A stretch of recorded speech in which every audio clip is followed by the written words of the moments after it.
Hello viewers, welcome to our channel Knowledge Share. Today we have very special guest with us, Mr. Yann Duzert. Namaskar sir. Namaskar. Let me introduce you first to our viewers so they know very well about you. Mr. Yann Duzert has done post-doctoral fellowship at MIT Harvard Public Dispute Program. He has done doctorates at Management Risk, Information and Decision Management at ENS Paris Calais. He has also done Diploma of Advanced in Studies in Economics at ENS Paris Calais. He is currently serving as Associate Professor at Rennes School of Business in France. Professor Yann Duzert has published more than 23 books on negotiation with well-known professors. Sir, congratulations for it. Thank you, Dick. In 2017, his book is one of the most influential books in China. 1 million people has read his books. So, sir, it's small introduction of you.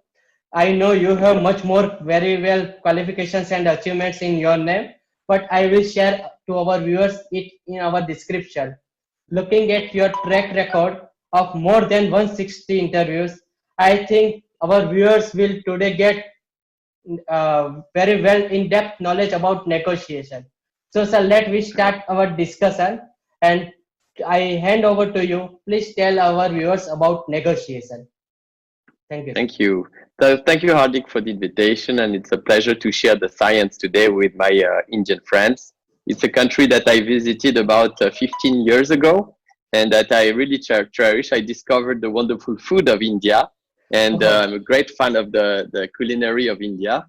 And I had the chance to visit Bangalore, the IIM, Indian Institute of Management, to the Bajaj Institute in Mumbai, the four in New Delhi. So I got a bit of knowledge about India. And today, what I would like to share is what I see as modern in negotiation, because Indians have taught the world how to negotiate with Gandhi, with a first lady prime minister as well, to be a democracy and in favor also of a balanced man-woman.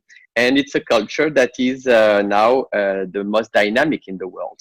So first, what is negotiation? Negotiation comes from an old mindset that is the art of war of Sun Tzu, the Chinese way of manipulating, blocking, neutralizing, playing like judo, like martial arts. And then it became a bit more like Donald Trump with the art of the deal, where you have to manipulate, to bluff, to take it or leave it, threat, rewards, all power tactics. And the modern negotiation, in our perspective, is more than just fooling the other or taking advantage of the other, or having your own selfish interest and don't care about the community, the clients, the shareholders, the future generations. Today, the capitalism has understood that it's no longer possible to invest in companies that are too risky because of ethics. Just to give you an idea, the Forbes magazine says that the probability of a Fortune 500 CEO to lose his job within 4 years is 80%. Because of a scandal of misleading the shareholders, because of a scandal of an oil platform in the Gulf of Mexico, British Petroleum, to explode by lack of training and maintenance. So you can not, or ethics like Harvey Weinstein, the producer of Hollywood with sexual harassment. So we're entering the era of transparency, of risk. And if you don't know the risk, you don't know the price. And the companies which make the most margins, the most money, are the ones who think long-term. And therefore, if you want to make margins, if you want to keep your internal client, the worker, your investor, your banker, your client, and of course your suppliers, you need to think long-term. And the modern negotiation is about reaching a good partnership in which you don't fool, you don't lie, you build a credibility, you build a reputation, you build a friendship, a kindness that make lasting agreements. Okay, sir. Sir, tell our viewers about what are the challenges in this digital area post COVID-19, the way we negotiate with each other. Well, one of the challenge that was already coming, and the COVID, fortunately or unfortunately, obviously with the tragedy that it is, but the unfortunate is that the chief technology officers have been replaced by the COVID. The COVID has precipitated the digitalization of companies. Universities went fast forward in online education. The companies have created a new routine of not home working, but working from anywhere by computer. And the relationships are less personal. The companies are less or reluctant to make travels on plane and etc. because of the cost, because of the COVID. And now negotiating face-to-face like we are talking today will be more of the norm for the years to come. So one way is to say there will be less physical touch. Nevertheless, when I went to China, when we published our first book in China 5 years ago, then we published in 2017, you mentioned our book that was elected second most influential in China. And I was invited by Alibaba, the big giant of retail, yes. And they negotiate with 120,000 suppliers around the world. And they have to know them just as they were their close neighbors. And today, as you may know, it's possible to know the other's taste, deep feelings by analyzing their I like on their Facebook, on their Instagram, on their LinkedIn, and so on. There are many ways to track and know the perfect interlocutor as if it was your closest friends. A professor of Stanford just established that if I have access to about 50 of your clicks of I like, I will know you like a colleague of work. If I have access to 150, I will know you like a good friend. And if I have access to more than 150, I will know you like your wife or your parents. So now it's possible to know the other, to know his interests, his taste, his feelings, his identity, his values, just the way it could be if we were long friends. So digital is not meaning it's not human or it's not taking into account the deep feelings and the human nature. Sir, how do you assess the outcome of a good negotiation? There are many ways to assess these outcomes. First, you can assess with the game theory, with the economy. Many Nobel Prize have studied what is an equilibria and a Pareto equilibria, a Nash equilibria, which is an optimum for all parts, and to maximize, to make, let's say, an agreement 10-10. And it's better than 1-0 or 0-1 or 1-1 agreement. So there is a way to quantify metrics of economics to judge the quality of the value creation and the wealth created. There is another, just as important as creating immediately a 10-10, maybe it will have an impact on future generations. We make a lot of money today, but in 10 years, we will have acid rains or no water. So we have a notion of assessing a negotiation also under sustainability. And every time more, pension fund, mutual funds are analyzing if your industry is polluting, is damaging, or will have class actions for the years to come. There is productivity to make a deal. Maybe we made a 10-10, but it took us 2 years to negotiate. And maybe we could have negotiated in 6 months or 2 weeks. There is an aspect of emotions. Bill Clinton told me that all the conflicts he faced in his life started and ended with the management of identity. How were you treated as an Indian, as a man, young, older, as rich, poor, from where? And what is the feeling you have in terms of emotions with this negotiation? Were you treated with vexation, humiliation, or with kindness, with elegance? So all this is a factor. We have a deal, but I'm not happy with you. I don't want to see you again. There is also another factor that is justice. Were you treating me fairly? Is it an agreement that is not right? Maybe you deserve 7 and I deserve 3 because you worked way more than me. Maybe it's justice equal. You deserve 5, I deserve 5. So judging the fairness. There is also the notion of risk, as I mentioned, and rationality. Is our decision to make a 10-10 agreement rational? Maybe tomorrow we made this great agreement, but tomorrow we'll have an explosion because of our factory, because we didn't take into account the risk or the sustainability. And it will cost $60 billion when we saved $1 billion for lowering costs. So there are many factors to define these aspects. Another point is autopoiesis, the co-creation of rules. Well, you can renegotiate contracts And by renegotiating contracts, you can possibly determine how to adjust. And the COVID-19 is really all about renegotiation. Is the contract flexible enough to, let's say, I will pay you instead of 30 days in 90 days? Will it be possible to renegotiate a discount on some products because we have no cash right now to pay? So a lot of renegotiation will be part of the challenge of the post-COVID era. Okay, sir. Sir, how to sell and buy better in this time of crisis? Well, buy better is perhaps those who have cash in this drought of cash will have an advantage for sure. So you can have better discount if you now come with cash and you can ask to your suppliers more discount because many of the clients cannot pay right now and they ask to postpone payments. So you may get better discounts to buy. Or some companies who have lack of cash flow, and for our friends accountant, they focus on the accounting and they may see that this company is vulnerable, needs an injection of cash to survive.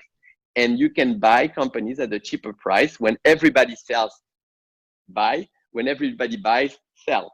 So that's the quote of my friend Mark Mobius, elected #1 global money manager, who used to be from Templeton, and he invests in all the emerging countries in the world. So there can be a moment where in buying, it's not all about distributive negotiation. It's not about you want 1 million, I want 2 million, and we struggle between 1 and 2. It's all about creating a package of options. Let's say I pay you in 90 days instead of 60. Maybe I bring my trucks and I pay the logistics, but in exchange, you help me with the marketing to make a promotion of a marathon, whatsoever I do. So we can invent more than just talking about the price. Most of the negotiations, they are not integrative. They're just about one price, the other. Each one has an alternative not to make a deal. And if they manage to make a package of options, then they create more value. And that's the secret of selling. Okay, sir. Sir, how can we renegotiate our contracts in this context? Can you please elaborate it? So in this context, we can renegotiate. Let's say if you have an office, you can talk to the landlord and check if you can have a special discount because you have a less cash, you have more difficulties to pay the salaries, you may fire people. So he may have a sense of empathy. And also he has maybe no B plan. No company will have the money to pay an upfront payment to rent the apartment. So it's a moment where you can ask for a discount in the rent for, let's say, 2, 3, 4 months to pass the crisis. They can be with the workers when you can renegotiate some fixed costs, where you can anticipate holidays, where you can propose to have home working and you pay less light, less machines of the office. You can arrange many costs, reduce many costs in these times of crisis. So that's for the renegotiation of contracts with your different stakeholders, with your banks, to extend the time, to reduce the credit for rate for a certain period of time if the contract allows this special closure. And what we do a lot, we facilitate these negotiations. Many merger acquisition are exploding right now because one brings cash, the other one has less cash, and we are trying to readjust and avoid the clash of governance within these companies. So there's a lot of work right now done about games of powers, tensions, and facilitator. I'm not talking about just mediators who just say you speak and after I speak. It's people who know the business, who knows the substance of the conversation, who bring solutions. That's the challenge we will face for the probably 2 years to come anywhere in the world. Sir, how to renegotiate budget with multiple stakeholders? Can you please tell us?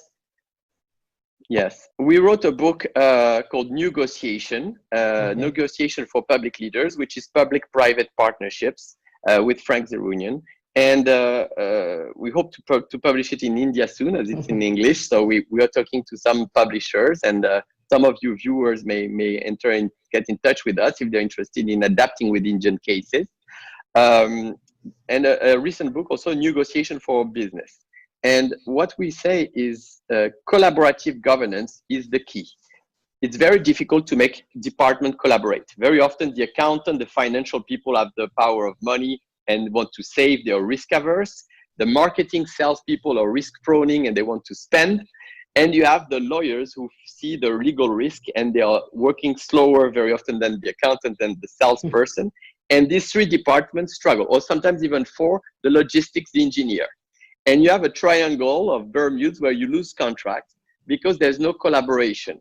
One wants an increase, the other one wants to reduce, the other one sees the law doesn't allow this flexibility or that, and the engineers want at their time.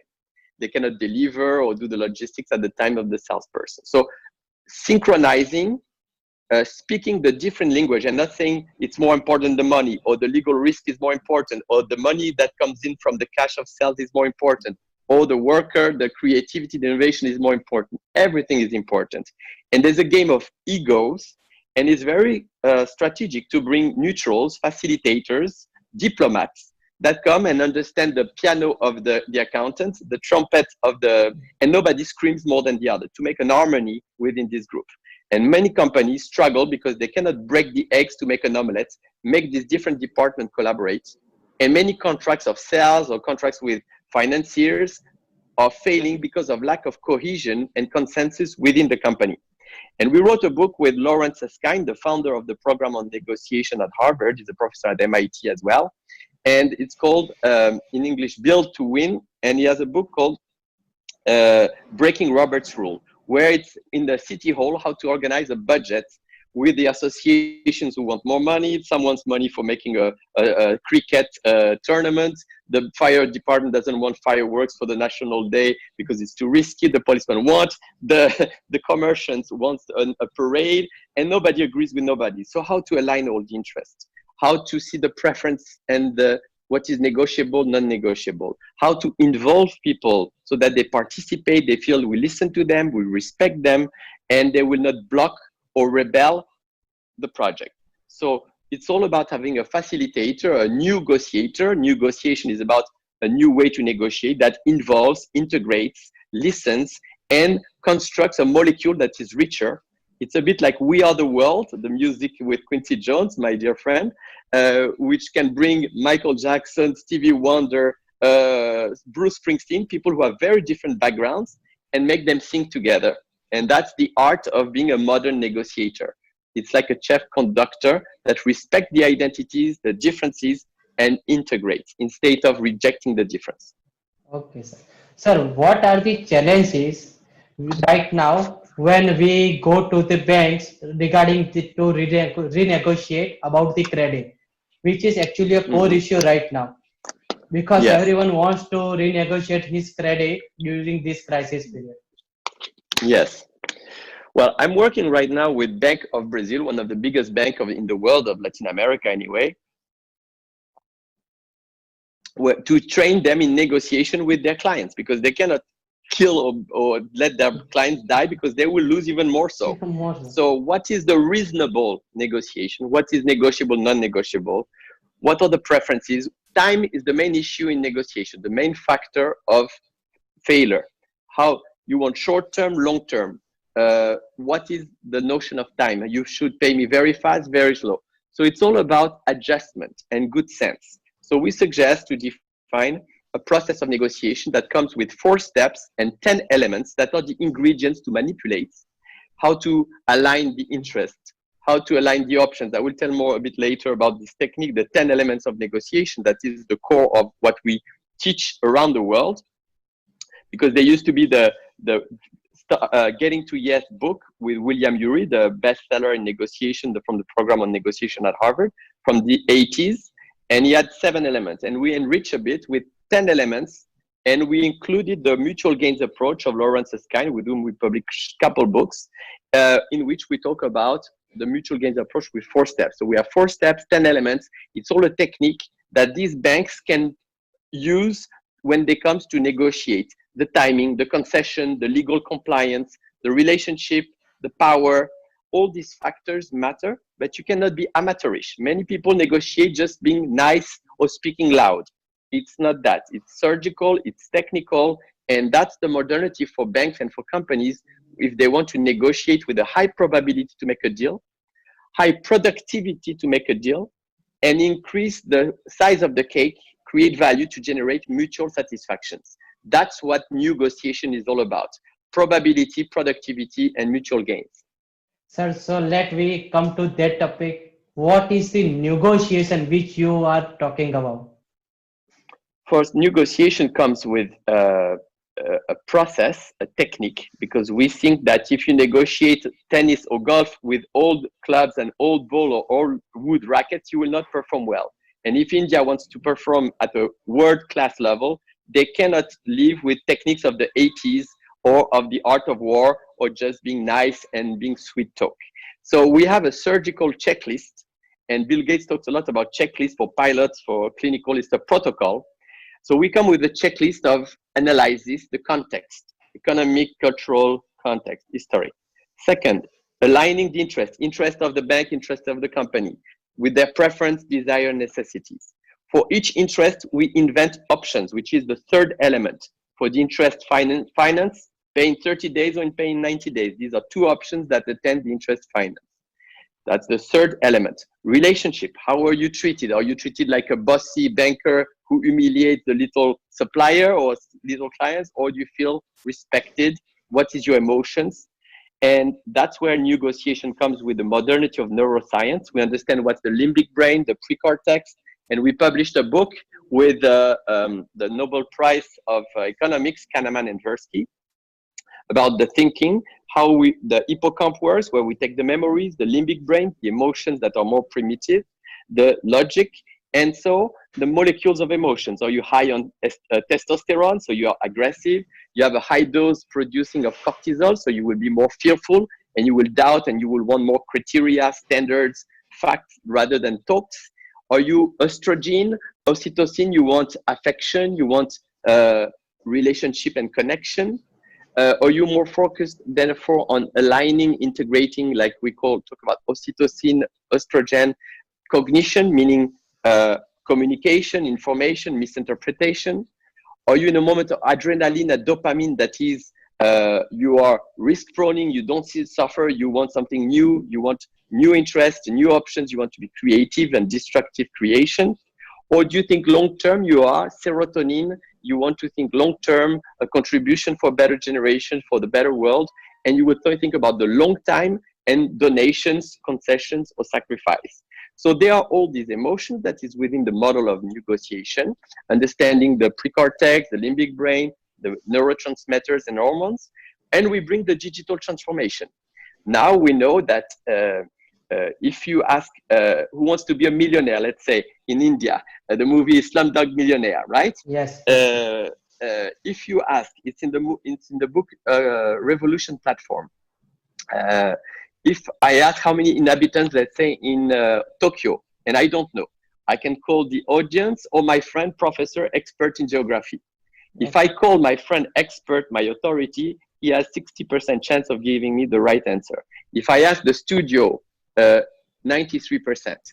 So now we are in an era where the vertical authority is important, but nevertheless, it's interesting also to have the crowd wisdom and knowledge. And if you create a platform inside your company, we call it a ring, where you can enter all the parameters of the negotiation, interest of A or B, concession of A or B, and etc. Then you post this problem to like a cockpit of pilots. You see where there is a difference, and you post it to your colleagues, other accountants, other salesperson. Say, I'm here in this city negotiating, what should I do? And they will say, I did like this, I did like that, and you don't have to reinvent the wheel. You converge right away to the solution. So today, modern companies are creating an architecture of negotiation with applicative, with platforms of negotiation, of visualizing analytically the situation with explicit language of the 10 elements, and you benefit from a platform that gives solutions that improve the productivity, probability, and value of the deals. And to complete, neuroscience on one side, artificial intelligence, big data coming through these platforms of human interfering still, and the technique that comes with 4 steps: the preparation, the value creation, the value division, and the execution. Not messing around, sending the prize, then trying to create value, then preparing, then trying to finish to execute. People are messy. Now they have an order, a conduction, and they will know the 10 elements of negotiation. I repeat, the context, the interest, the options, the relationship, the power tactics, the concessions, the legal conformity, your perception of law, my perception of law, the standards, your accounting standard, my accounting standard, my safety standards, your safety standards, your norms. It's possible to say you have a beautiful hair to a lady. In other countries, you cannot say because it's sexual harassment. So what is your cultural standards? Time, what you want, short-term, long-term, deadline, no deadline, how to manipulate the element time. And cognition. By cognition, we mean what's your definition of a good service? What's my definition of a good service? What's your perception? My perception? What is your risk? My risk? And align so we see the same risk and perception. So in other words, we see where there is a discrepancy or a difference, a gap between each of these 10 elements, and we operate the elements that are problematic within following a conduction. So we bring a matrix of negotiation with 10 elements, 4 steps. We bring solutions on understanding the identity, the values, the way we function and the other functions in these molecules of emotions with the revolution of neuroscience. And we bring the architecture of digital transformation with a platform such as the Ring that we would like to develop in India one day as well. So that's what means the technology, but most important of all in negotiation, it's the style, the way of being. We preach moral elegance, to be kind with people, to have temperance, moderation, not to be exaggerated, excessive, to look for long-term, to being a lasting relationship with your internal clients, your workers, and not having turnover all the time, having faithfulness and kindness to find your clients that match your values that you like, and avoiding the clients you don't like, people who match you, who are your business partner in finance, and the government, keeping the relations so that you become a lasting, with good reputation organization, and not just a greedy, interested manipulator that leads to the risk of losing your job within 4 years. And not to be too long, I think the most important thing in negotiation is to consider the 80 factor.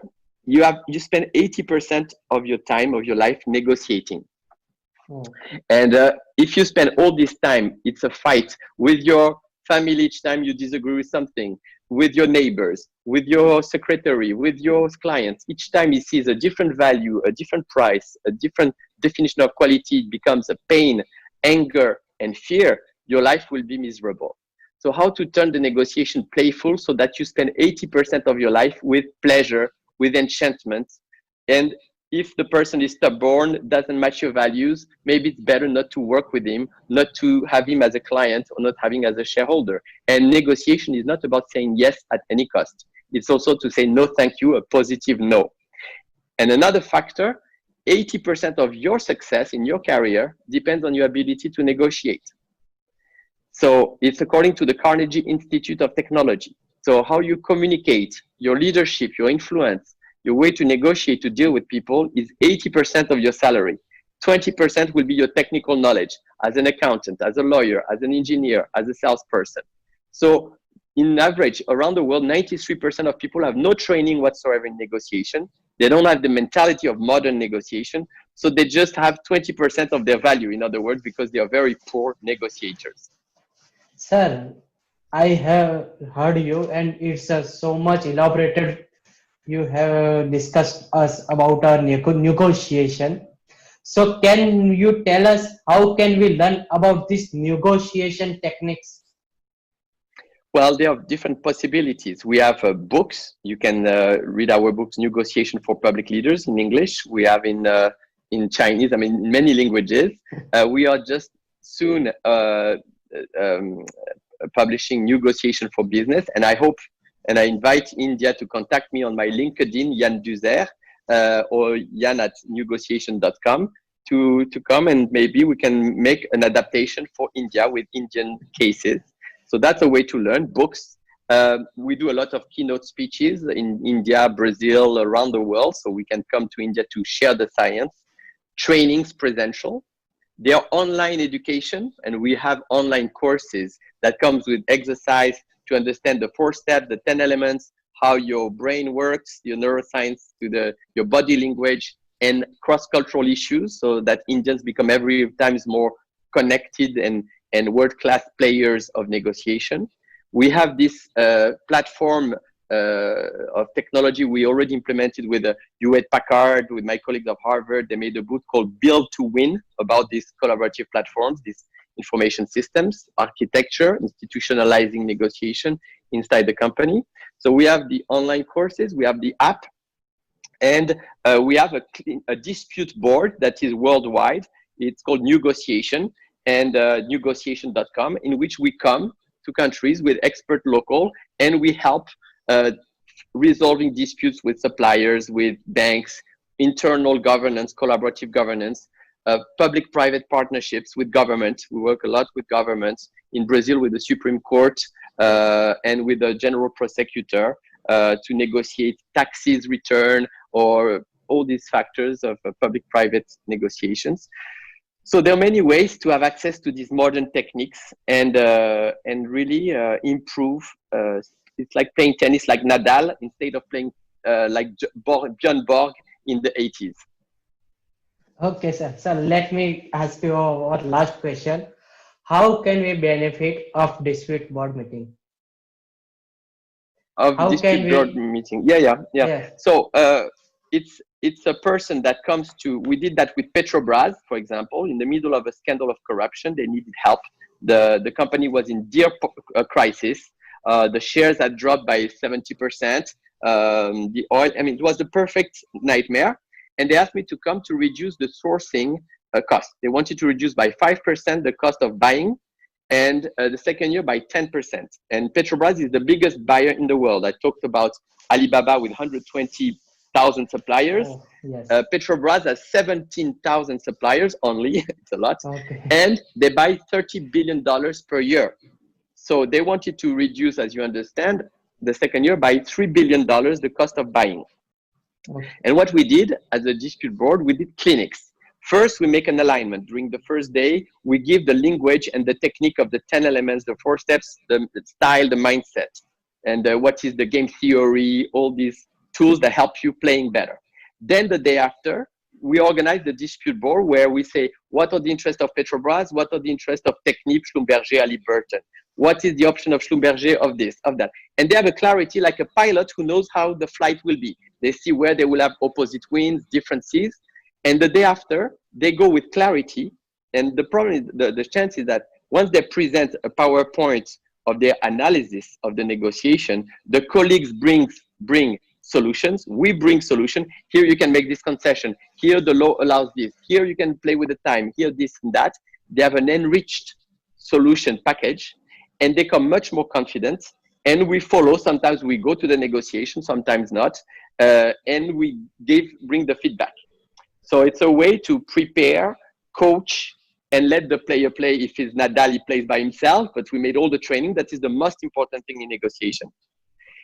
And sometimes, like we did in Brazil, for example, again, for the Brazilian presidency, I was next to the mediator in the tax reform, pension reform, labor reform. It was 18 years ago. And we were taking notes, helping the mediator to say, here the trade union will speak, here the CEO will speak, here that. And we had a better organization and support in the dispute resolution. So this is the modernity, collaborative governance, facilitating leadership. And we teach in many universities of the world, my friend Frank Zerunian at USC as well, my colleague at Harvard, MIT, the leading, and negotiation has benefited from this whole experience and creativity with our style, our way that is more fun, more friendly, more we are the world, and not boring like many mediators are. They're just people say, oh, you speak first, and you speak first, and then I speak, or speak nicely, don't speak nicely. They're just transit traffic agents, like in the road, right? You pass, right now it's you. They don't know the substance. They don't know the field, let's say, of real estate, the field of banks, or the field of family disputes. So we always bring somebody who speaks the language. If it's Roland Garros in tennis, he will speak, let's say, real estate. If it's Wimbledon, he will speak medical contracts. And that's the beauty of dispute boards, specialized and yet with competence to organize the collaborative governance to reach consensus.